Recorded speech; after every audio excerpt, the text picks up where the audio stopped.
बिस्मिल्लाहिर्रहमानिर्रहीम। अस्सलाम वालेकुम स्टूडेंट्स, आज की इस वीडियो में हम लोग जानेंगे अबाउट इलेक्ट्रिक फील्ड इंटेंसिटी और इलेक्ट्रिक फील्ड लाइंस और इनके रिलेटेड चंद एमसीक्यूज के बारे में।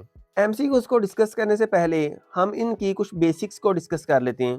तो सबसे पहले है इलेक्ट्रिक फील्ड कि इलेक्ट्रिक फील्ड क्या होता है। स्टूडेंट्स, सपोज करें कि हमारे पास एक प्लस क्यू चार्ज है और इस प्लस क्यू चार्ज के इर्द गिर्द एक ऐसा रीजन होता है, एक ऐसी स्पेस होती है कि जिसमें कुछ जैसे ही दूसरा चार्ज, सपोज कर लेंगे हमारे पास एक और पॉजिटिव चार्ज है जिसको हम क्यू नॉट का नाम देते हैं। जैसे ही क्यू नॉट चार्ज इस रीजन में एंटर होगा तो क्यू नॉट के ऊपर प्लस क्यू चार्ज एक फोर्स एक्सर्ट करेगा। इस रीजन को हम लोग इलेक्ट्रिक फील्ड कहते हैं।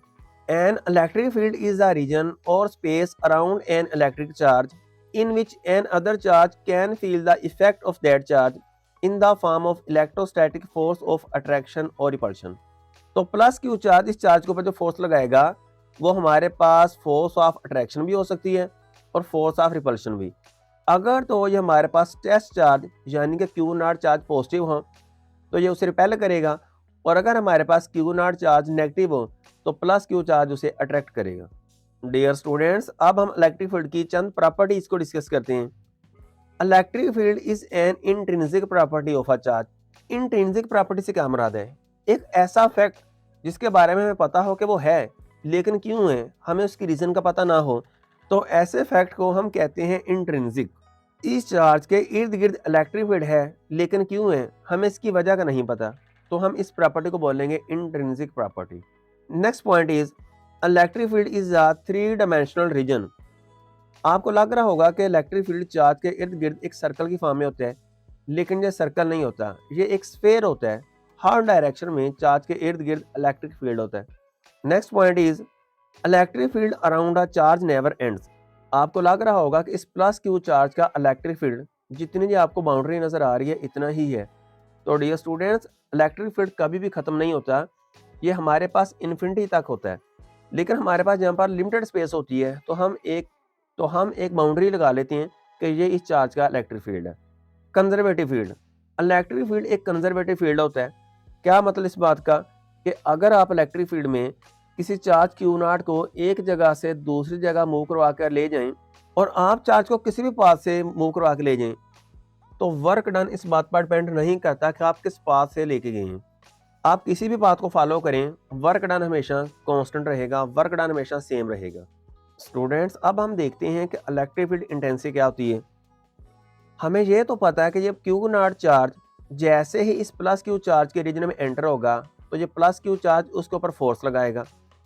अब अगला क्वेश्चन ये है कि अगर ये क्यू नॉट चार्ज यहाँ पर है तो ये प्लस क्यू चार्ज इसके ऊपर कितनी फोर्स लगाएगा, और अगर ये क्यू नॉट चार्ज इस प्लस क्यू चार्ज के नज़दीक आ जाए या किसी और पॉइंट पर मूव कर जाए तो अब ये plus Q charge Q not के ऊपर कितनी फोर्स लगाएगा।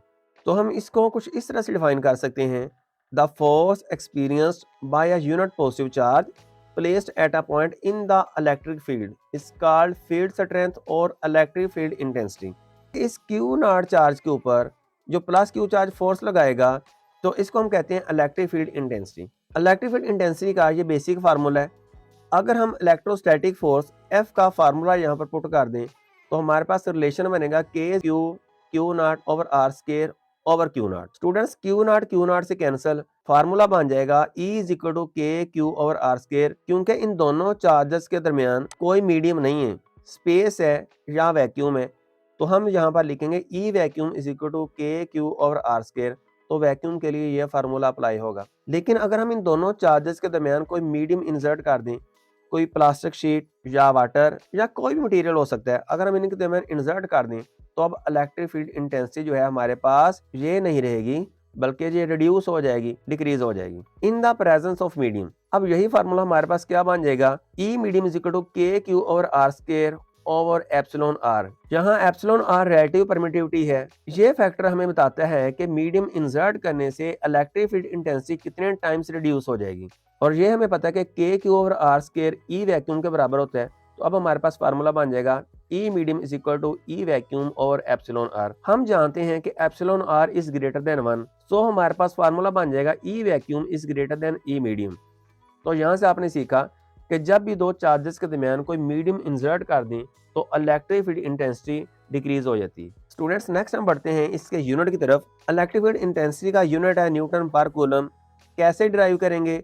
फोर्स का यूनिट न्यूटन और चार्ज का यूनिट कूलम, तो हमारे पास यूनिट बन जाएंगे न्यूटन पर कूलम। नेक्स्ट आर्टिकल हमारे पास इलेक्ट्रिक फील्ड लाइंस। अब हमें पता है कि इलेक्ट्रिक फील्ड इंटेंसिटी एक वेक्टर क्वांटिटी है और वेक्टर क्वांटिटी की कोई ना कोई डायरेक्शन होती है। दूसरी बात हमें ये तो पता है कि इलेक्ट्रिक फील्ड इंटेंसिटी है, लेकिन अगर हम लोगों ने किसी को इलेक्ट्रिक फील्ड इंटेंसिटी को एक्सप्लेन करना है या किसी को ये बात शो करवानी है कि इस जगह पर इलेक्ट्रिक फील्ड इंटेंसिटी ज़्यादा होती है और इस जगह पर इलेक्ट्रिक फील्ड इंटेंसिटी कम होती है, तो किस तरह से एक्सप्लेन कर सकते हैं?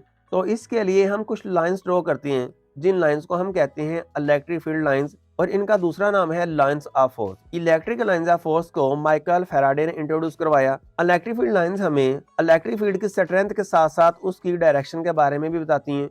ये इमेजिनरी लाइंस होती हैं, रियल में ऐसी कोई लाइंस नहीं होती, हम इन्हें जस्ट इमेजिन करते हैं या ड्रॉ करते हैं। स्टूडेंट्स अब हम देखते हैं कि इलेक्ट्रिक फील्ड लाइंस स्ट्रेंथ के साथ साथ डायरेक्शन को किस तरह रिप्रेजेंट करती हैं। स्टूडेंट्स अगर हमारे पास इस पॉइंट पर एक प्लस क्यू चार्ज हो, अगर हम इस चार्ज को जैसे ही यहाँ से छोड़ेंगे तो ये प्लस क्यू चार्ज इस क्यू नॉट चार्ज को रिपेल करेगा और ये चार्ज इस डायरेक्शन में मूव कर देगा। ये चार्ज इस पाथ को फॉलो करेगा।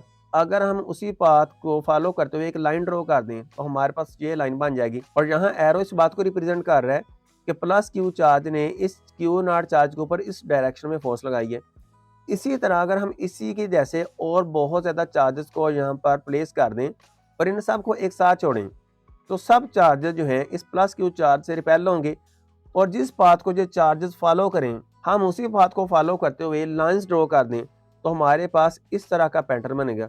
तो एरो इस बात को इंडिकेट कर रहा है कि हमारे पास इस डायरेक्शन में इलेक्ट्रिक फील्ड है। नेक्स्ट बात करते हैं इसकी स्ट्रेंथ की। तो यहाँ पर हमारे पास इलेक्ट्रिक फील्ड लाइंस एक दूसरे के क्लोज होंगी, वहाँ पर इलेक्ट्रिक फील्ड ज़्यादा होगा, स्ट्रॉन्ग होगा।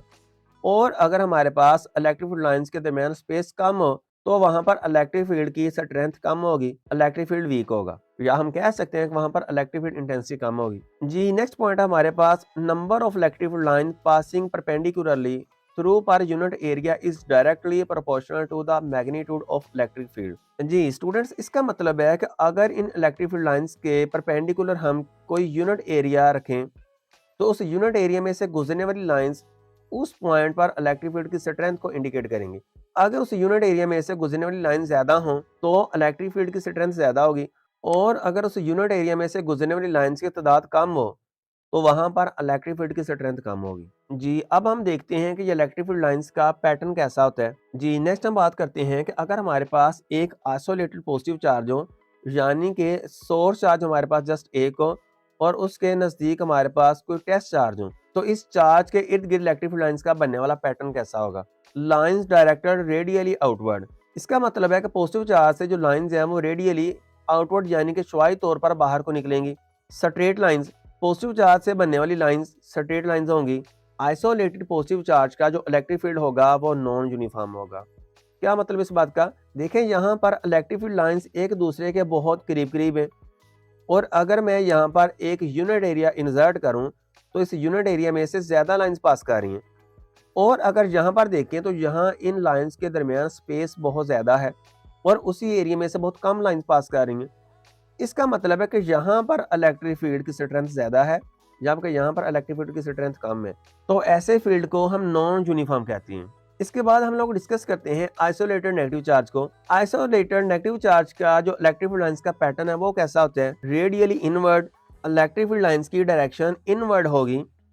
स्ट्रेट लाइंस होंगी। Electric field is non uniform, इसका इलेक्ट्रिक फील्ड भी हमारे पास नॉन यूनिफॉर्म होगा।